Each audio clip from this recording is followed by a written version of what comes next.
and Reeta Chakrabarti in London. Tonight at 10, Israel's Prime Minister Benjamin Netanyahu says airstrikes against Gaza are just the beginning, and that Israel was now engaged in a war to ensure its survival.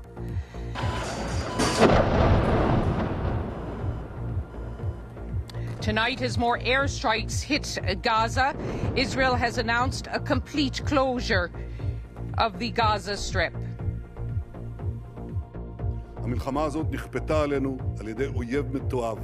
Hamas have made a mistake of historic proportions. We will exact a price that will be remembered by them and Israel's other enemies for decades to come.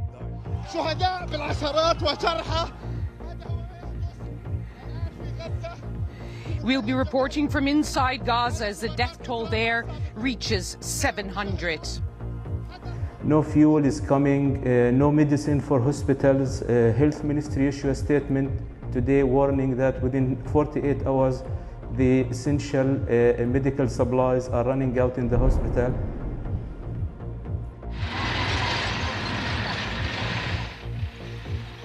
As Israel's response intensifies, the army calls up 300,000 reservists and masses tanks close to the Gaza Strip in preparation for a land incursion.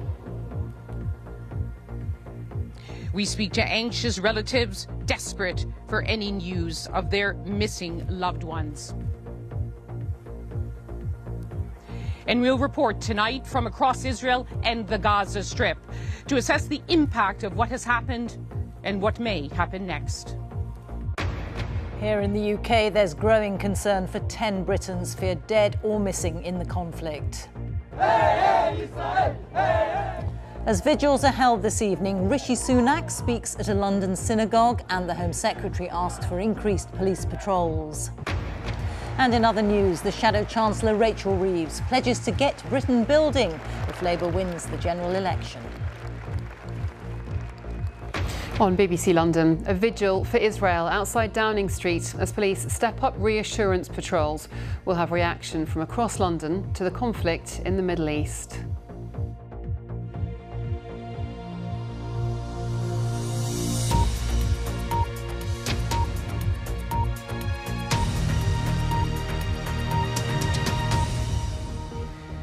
Good evening from Jerusalem. Israel's Prime Minister Benjamin Netanyahu says that Israel's massive onslaught against Gaza is just the beginning.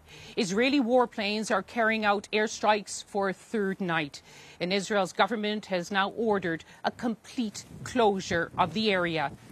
This is the scene in Gaza tonight. It's Israel's response to days of attacks by Hamas, which controls Gaza and is designated as a terrorist organization by many Western governments, including the United Kingdom. So far, more than 900 Israelis are said to have been killed in the past few days. And Israel's response has been swift. Thousands of airstrikes, and Gaza is now cut off from all essential services, including electricity, water, and food. Officials in the Gaza Strip say at least 700 Palestinians have been killed and 3,000 have been injured. In tonight's programme, we'll be reporting from Jerusalem on the events which have happened here. We'll also be reporting from the southern Israel, where fighting has continued today. And we'll be in the heart of Gaza. But we start tonight's programme with a report from our international editor, Jeremy Bowen, who looks at today's developments. Inside Gaza, it looks every bit as if Palestinians are feeling the full force of Israeli military power. Israel says Hamas is responsible for the suffering of Gaza's civilians. And its retaliation for the Hamas attacks has only just begun. Hamas has threatened to start killing its Israeli hostages. The airstrikes rolled on hour after hour. Palestinian armed groups, undeterred, kept up their own barrage of Israel. Rockets in the air, rockets in the air. Our BBC team was in Ashkelon, in southern Israel, not far from the Gaza border, when a salvo came in. Ashkelon is so close to Gaza that there is no more than a 10-second warning. Israel is moving in more firepower. The next stage of the offensive against Hamas looks certain to be a ground offensive, much bigger than other incursions since Hamas took over in Gaza in 2007. Lines of cars outside a military base on the road to Gaza were parked by reservists as they reported for duty, getting ready, saying their goodbyes. Parents came to the base for a few minutes with their sons. We're praying and hope for the best, and it's tough times now, and we're telling him to try and concentrate on his mission without thinking too much about other friends that got injured or killed. Israel's Prime Minister Benjamin Netanyahu broadcast to his nation. He said Hamas has made a mistake of historic proportions. We will, he said, exact a price that will be remembered by them and Israel's other enemies for decades. And now Israelis are waiting for their government and army to act. Sderot, the Israeli town closest to Gaza, littered with the debris of war, felt like the essence of Israel's trauma, almost deserted, except for security forces. Hamas has rocketed Sderot for years, but never before stormed in. At the center of the Hamas killing ground was the police station. They broke in and used it as a firebase to shoot civilians as well as soldiers. Blood from Israel's dead and wounded smears the walls. Even here in what is always a frontline town for Israelis, this was not supposed to happen. They expected their military, backed up by the intelligence services, to protect them. And the fact that that didn't happen means that recriminations about who might be responsible have already started. But at the same time, there is a strong sense of national unity with the country under attack about what happens next.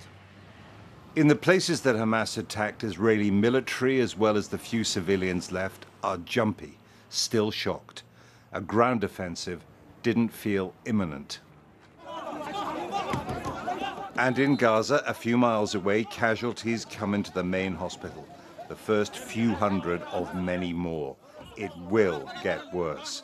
Palestinians and Israelis once more caught on the anvil of war in a conflict a century old that is as deadly as it's ever been. And here in Ashkelon this evening, so far it seems a little bit quieter, and also I'm not hearing the same level of explosions coming from Gaza as during the hours of daylight, but I don't think they will have at all a quiet night. I think on this side, Israelis, they're waiting to see what their government does next. It feels almost like a lull, though back near Gaza, troops are jumpy, certainly pointing their weapons at our cars as we approached their checkpoints, because they are still concerned there could be Hamas people on the loose. And in Gaza, I think there must be an immense sense of trepidation among civilians. And as for Hamas, well, they must have expected a response like this to the enormity of what they did. So perhaps they are prepared. Who knows? Jeremy Bowen, thank you very much for joining us. We'll hear more from Jeremy later in the programme, reporting from southern Israel, close to the Gaza Strip. Getting into Gaza now is very difficult and very dangerous. This is the scene in Gaza now, tonight.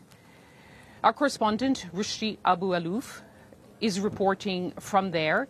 He told us that it was too dangerous now for him to report live for us, so he sent us this report. This is by far the biggest ever Israeli airstrikes in Gaza. In this scale, in this intensity, this is the biggest. In this building, it's a 7-story building where like 20 to 30 families, they live in this building. I could hear the screaming of the kids, they were shouting. In the background, if you can see, it's total black. Most of the electricity supplies in Gaza are not functioning. Internet is down in every corner of this city.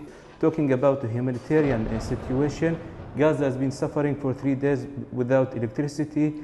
The crossings are, most of the crossings are closed except the Rafah crossing with Egypt, and it only allows people to go in and out. No goods, no fuel is coming, no medicine for hospitals. Health Ministry issued a statement today warning that within 48 hours the essential medical supplies are running out in the hospital, and they need urgent supplies to be able to provide the services to many people. I could hear in the background Israeli fighter jets are still flying overhead and targeting places between time to time, and it seems that this night the Palestinian in Gaza has never seen before. Rushdi Abu Alouf, on a war which is also turning into a deepening humanitarian crisis.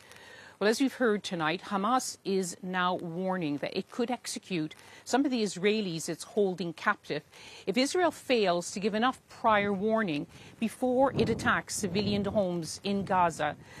Hamas and Islamic Jihad are said to be holding as many as 130 hostages. They include some partygoers who were at a music festival close to the Gaza Strip when Hamas gunmen stormed into the area. Our correspondent Yolande Nell has been speaking to the friends and family of some of those who are still missing. The Israeli dance festival that turned into the site of a massacre. As many as 260 people were killed here in the fields by Gaza. Others were taken. This footage shows a Hamas gunman who appears to be leading away a hostage. Palestinian militants say they've seized 100 soldiers and civilians. These are the faces of some of the partygoers and others thought to have been seized. For Ido Dan, the horror's been playing out on his family's WhatsApp group. His relatives live next to Gaza, and on Saturday, his cousin Hadass hid from Hamas fighters in her home. She's sending this heart, and she's saying that I'm not sure we're going to survive this. Hadass did survive, but 5 members of the family are now missing, including her 80-year-old mother, her niece, 2 of her children, and their father. This video appears to show Erez, who's 12, being snatched. Ido pleads for their release. Just get them out of this confrontation. It's not for kids, it's not for older people. I don't think there's any war ethics that were not violated here. Even war has rules and ethics and limits. As Israel bombs Gaza intensely, Hamas says some hostages have lost their lives. And tonight it's made a chilling threat, saying that each time Israel strikes a Palestinian home without first giving a warning, it will kill someone held captive. For the families desperate for news, fears are growing. Yolande Nell, BBC News, Tel Aviv. Well, as we heard in Jeremy's report, Israel has spent much of the day trying to regain control of those areas in the Gaza Strip where close to the Gaza Strip, where most of those hostages were taken. And a lot of the military activity has centred around the town of Ashkelon. Our correspondent Anna Foster is also there, and she sent us this report on what's been happening today.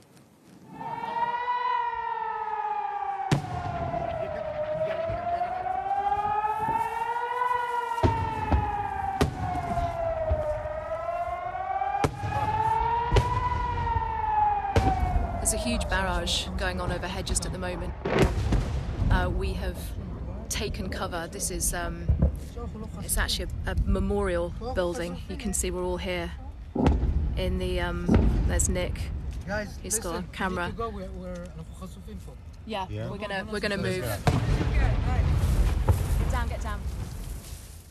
We heard them all around us, but they didn't know we were there. When the sirens started, I was talking to Gilad. He'd been at the music festival where more than 250 people were massacred as Hamas launched its attack on Saturday morning. Shrapnel tore past his head. He was lucky to survive. The bullet went through here and through out here. So it went in. Yeah, you can see it went in and out. Yeah, you got a fight or flight situation. You need to react very fast, or that means you're death. You're certain death. It's no wonder 260 people died, and even more. I still don't know the body count.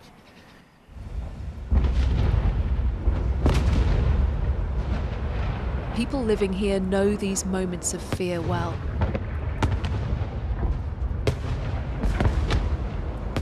Gilad and his mother didn't need words. We followed the smoke.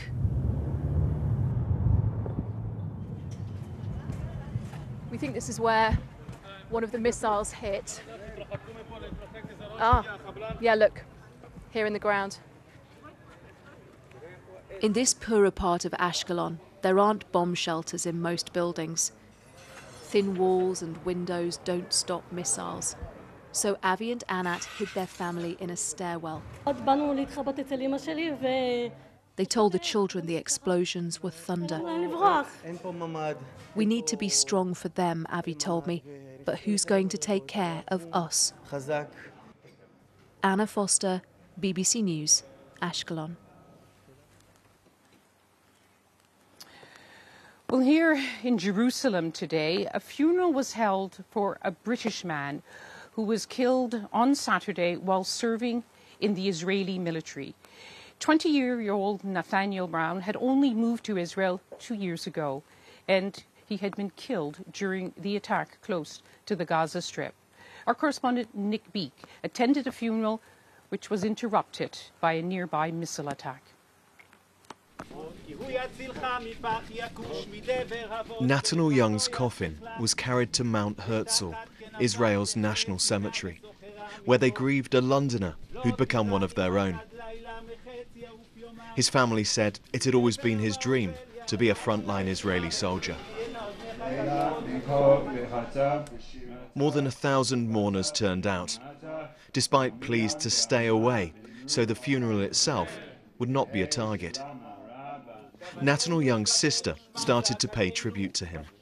Throughout the last 20 precious years, I've watched Nathaniel grow up from a cheeky little boy to a strong, brave, kind national hero.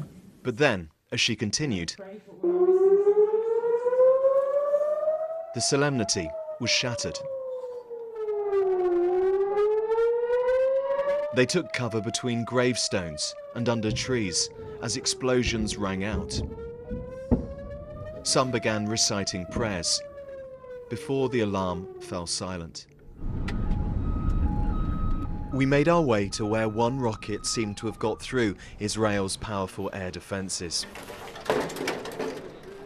This an ultra-Orthodox settlement in an occupied Palestinian area. This attack on a community near Jerusalem is a vivid illustration of how the situation has escalated so rapidly. We are far from Gaza here, and as we speak, there are more explosions that we can hear in the distance. One of many communities, both here and in Gaza, on the front line of this deepening conflict. Nick Beek, BBC News, near Jerusalem. Well, let's return to our international editor, Jeremy Bowen, who is in Ashkelon. Jeremy, the focus for Israeli forces now seems to be regaining control in southern Israel, also intensifying airstrikes against Gaza. Any sign about where this offensive could go next? Well, the indications are that they might send in tanks and ground troops. That has not been definitively confirmed, but all the signs are there. And if they want to make the impact, the really, really devastating impact that Mr. Netanyahu, Israel's Prime Minister, has said that they will, that will deter their enemies for generations, they are bound to have to send in those troops. Now, if they regain control of Gaza in some way, there are big political questions that will follow from that, like how is Gaza going to be governed? Now, Mr. Netanyahu also called in his speech tonight for a national unity government. It is very common, it's pretty routine in Israel when it's at war, for a national unity government to be formed. But Israeli politics in the last year or so have been extraordinarily divided and bitter, essentially because opposition leaders, as they now are, do not trust Mr. Netanyahu at all. So for Israelis, there's a question of whether or not those politicians will sink their differences and get together, because the country is in the grip of this massive emergency. Now, on the other side, I think that that civilians in Gaza are going to be having an absolutely dreadful time at the moment. But let's not forget that Hamas, when it did this operation, planned it minutely and must have prepared for months and months, and they must have thought it through and realized that if they got into Israel and killed so many people, killed civilians, murdered young people at a music festival, then Israel would come in with a massive response. So I'm guessing that they have prepared too for that. And so we'll see what's happened. And, you know, as usual in these things, civilians who have been blindsided by what happened are caught in the middle. And I think right now people are going through a dreadful, dreadful time. Jeremy Bowen, our international editor. So that's the situation. Tonight, the third night of a war that tonight the Prime Minister of Israel, Benjamin Netanyahu, has warned is only just beginning. We'll continue our special coverage from Israel and the Gaza Strip. But for now, I'll hand you back to the studio to Reeta for the rest of today's news. Liz, thank you. Well, here in the UK, there's intense concern for more than 10 Britons who are feared dead or missing. More than 50 to 60,000 British nationals are believed to be in Israel or Gaza. This evening, the Prime Minister addressed an audience at a synagogue in North London, saying that he stands with Israel. And the Home Secretary is asking the heads of police in England and Wales to step up patrols to prevent any disorder driven by anti-Semitism. More from our special correspondent, Lucy Manning. They sang the Israeli anthem, others prayed, some sat in tears, others in quiet, sad thought. Across the political and religious spectrum, British Jews, Israelis and supporters united outside Downing Street. I just discovered of someone I know who's fallen, a soldier.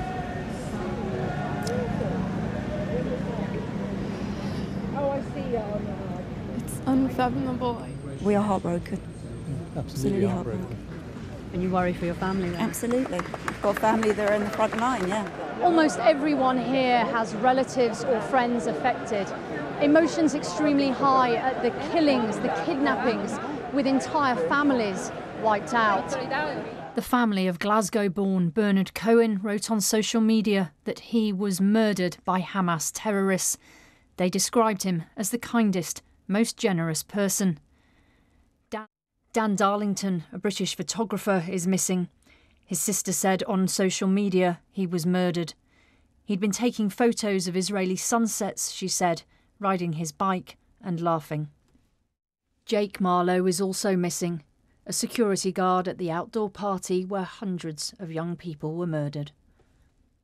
This is my mom's neighbor's house where they go in, you see a baby's trolley, they come in, they take the windows. In northwest London, Noam Sagi has seen the videos of the Hamas attack at his mum's home. He thinks she's been kidnapped to Gaza. She was supposed to be here in London next week to celebrate her 75th birthday with us. We didn't cancel all the plans because we still have hopes, but... How do you think your mum will be coping in this situation? She will find a way to calm herself down and to think positively. I think she will imagine her grandchildren and will do everything to see them again. While Israelis and Jews demonstrated in London, so too did Palestinian supporters. Outside the Israeli embassy, they called for a free Palestine. Tonight, the Jewish community prayed for peace, joined in a London synagogue by the Prime Minister. I stand with Israel.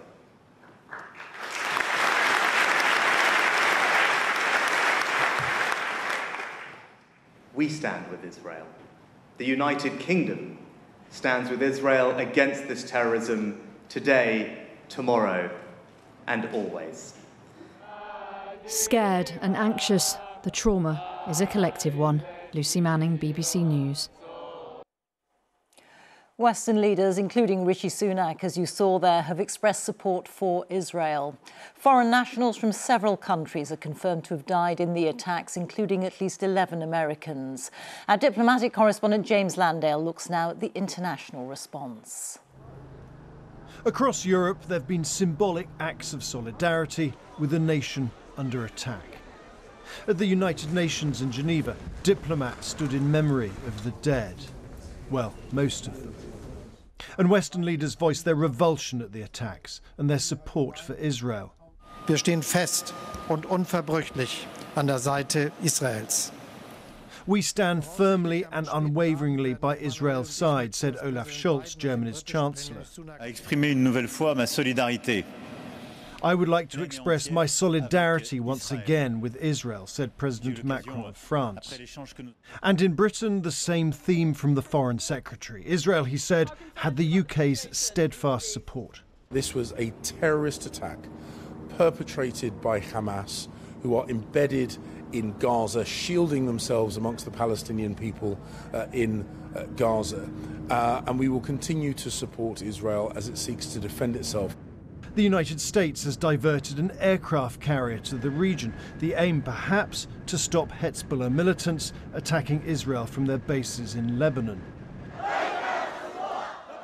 But in Beirut and some other Middle Eastern capitals, there were demonstrations in support of Hamas and concern for Palestinian civilians, with the Gulf state of Qatar even offering to mediate to free hostages.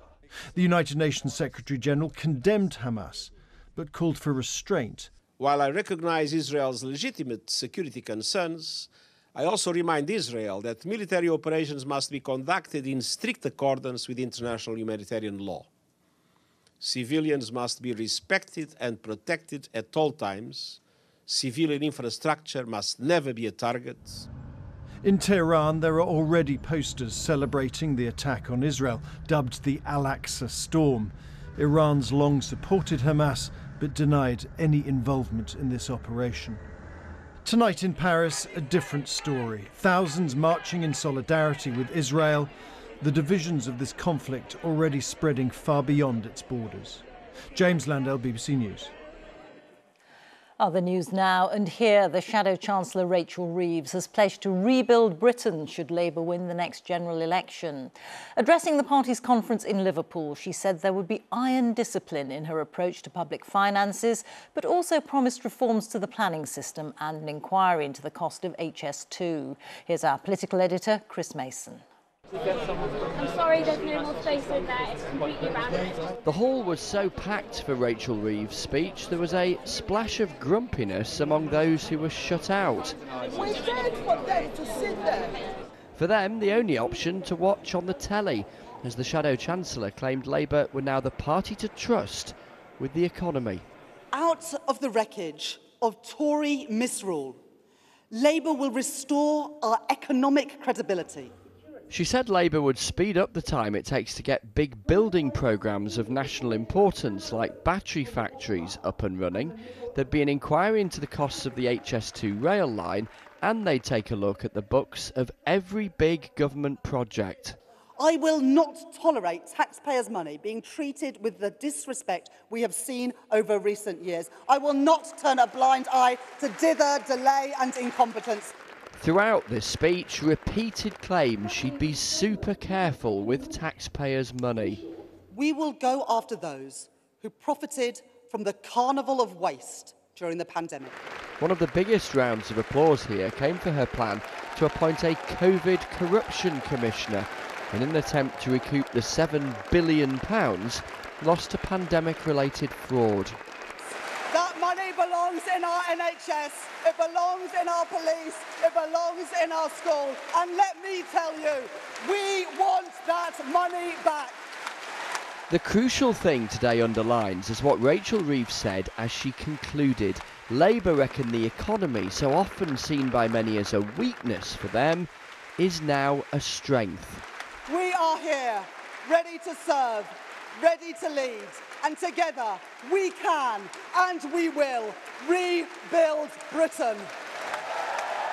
It is your endorsement she craves, but there was one that will mean a lot to her too. Remember this guy, the former Bank of England governor, Mark Carney.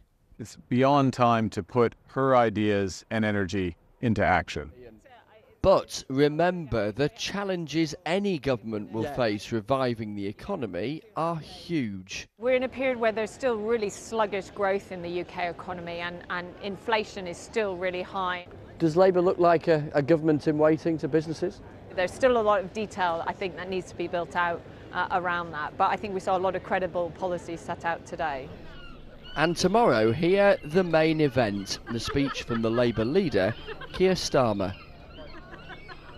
So, what might we hear from Keir Starmer? The crux of it will be trying to answer the question, why Labour? There are opinion polls that suggest the Conservatives are unpopular, even deeply unpopular. But opinion polls can also suggest that Labour have some convincing to do amongst those who might be up for switching their vote. What we'll get from Keir Starmer are some new policies tomorrow, including an idea of pushing power away from Westminster towards towns and cities in England, giving more power to mayors, and also about house building, trying to find spaces for new homes in pockets that are underdeveloped in towns and cities, and the prospect of some new towns as well. Keir Starmer's speech is just after lunchtime tomorrow.